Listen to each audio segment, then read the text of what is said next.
Okay, that's the way it is, and that's the way it ended. Just that one goal. I mean, you talked about, was it schoolboy defending, or they just left the guy, they just allowed him to have I mean, all his it was time in the 1v1 world. with the goalkeeper. You know, No criminal pressure. defending. If I was the coach of that team, I'll find those defenders, all of them, because see the acres and acres of space the striker had to bury that one. So they were not disciplined at all. I don't know what they were thinking. They switched off, and that happened to cost them all 3 points. They were absent in that one. But then economy Warriors, you said they're not good travelers, but then they got this one. Now from Nigerian Professional Football League now, we'll talk about the FA Cup, what happened at the weekend. I mean, it is a good one for clubs like Manchester United.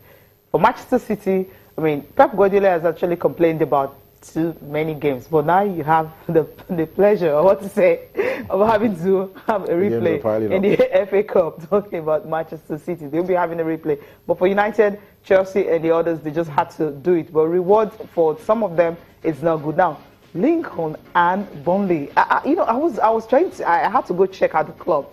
I mean, the difference between Burnley and Lincoln is about 81, right? No leaks. I'm saying, like... Yeah.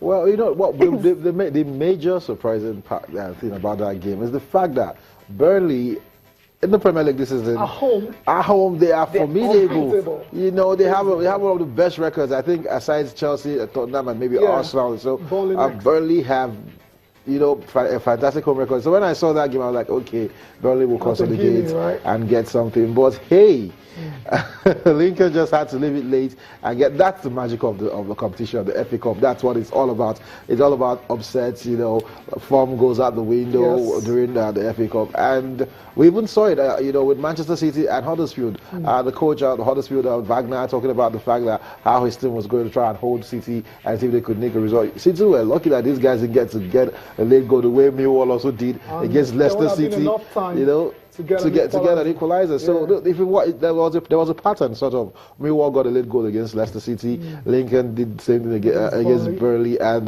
Man City were maybe lucky not to get sucker punched by Huddersfield late in that game. So Arsenal will have to watch out tonight. Sucker punched. Arsenal versus we'll have to watch Sutton. They have to watch out tonight for that one. And that would be great. Leicester City. Leicester City. What's going on with Leicester? Oh, poor Leicester. You know, okay, they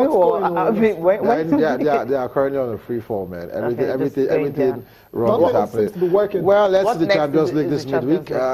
Maybe because that has been their saving grace this season. They've been fantastic in that competition. You know, in the group stages, they won 4 games, lost 1, drew 1, topped the group ahead of Porto. Right now, they will be playing against Sevilla, who are really playing well in the La Liga, who are riding high, just behind the only teams behind them, Real Madrid and Barcelona.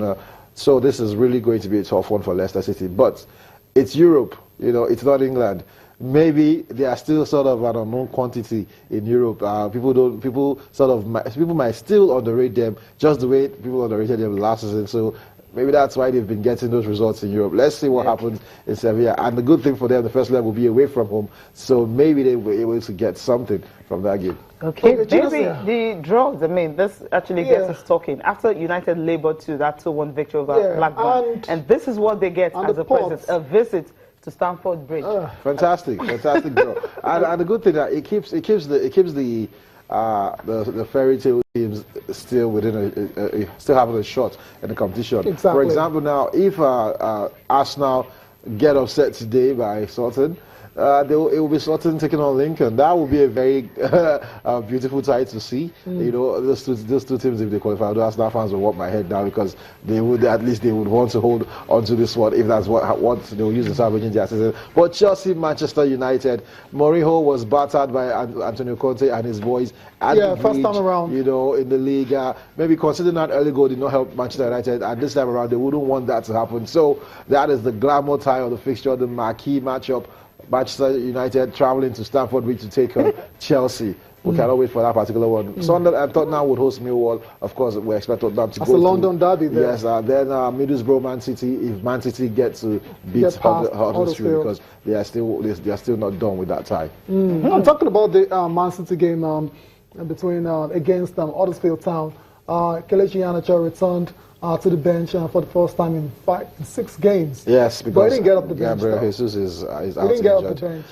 Yeah, and it's becoming a little bit worrying because, you know, I think this was the first time Kelechi Iheanacho made the bench since the arrival of Gabriel Jesus. And now, because before then, you used to see Kelechi Iheanacho get to play some games, you know, sometimes, but most times he will make the squad, match the squad, but he's not been making it since the capture of Gabriel Jesus. And now Jesus is injured and he's still on the bench, not coming, he didn't even get to play at all in this particular game. It's not a team, he hasn't even gotten anything in the league yet, so it's becoming worried. Yeah, and, I'm worried. That man saying something, Pellegrini saying that he wouldn't mind having Iheanacho in his team. He would like to. That's where Pellegrini said he said that he would like. Tell him to that's in China. Okay, you should collect Aguero, send you Aguero. Like, come on now. Please. You know, it's hard for you as a youngster. You've not even started your career, and you're going to China. Come back. I'll stick to what Ian Robin said about players going to China. You know,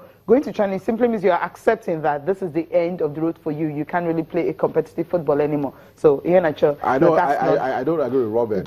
You might want to go to China and conquer new grounds. Because if you still want to be very relevant, if you want to be relevant in Europe, come on. You know, you've won everything in Europe. Why don't you go and win some things in Asia? Win the AFC Champions League or something. Oh, thank you. Come on. Oh, why is that recognized? But then we obviously know that that's not the way it is. It will definitely not go that way. Some tweets from Manchester United, how they were actually praising Zlatan Ibrahimovic, you know, having to control that particular ball and make it. I was wondering, what has he been doing? Well, he keeps saying that he keeps fit. He doesn't need to, you know, he stays in shape, so he doesn't need to keep fit. Now, what a season this man is having. That's from the official Twitter handle, and he was described as incredible. Ibra, 24, the number of goals Zlatan Ibrahimovic has scored in all competitions this season, including 18 in his last 20 appearances. And Michael Carrick in the next round, tough draw, but one to look forward to. I'm sure the Army will make the trip to London. Really looking forward to that game against Chelsea. We'll go for a break now. We'll come back. We'll be looking at the papers. Stay with us.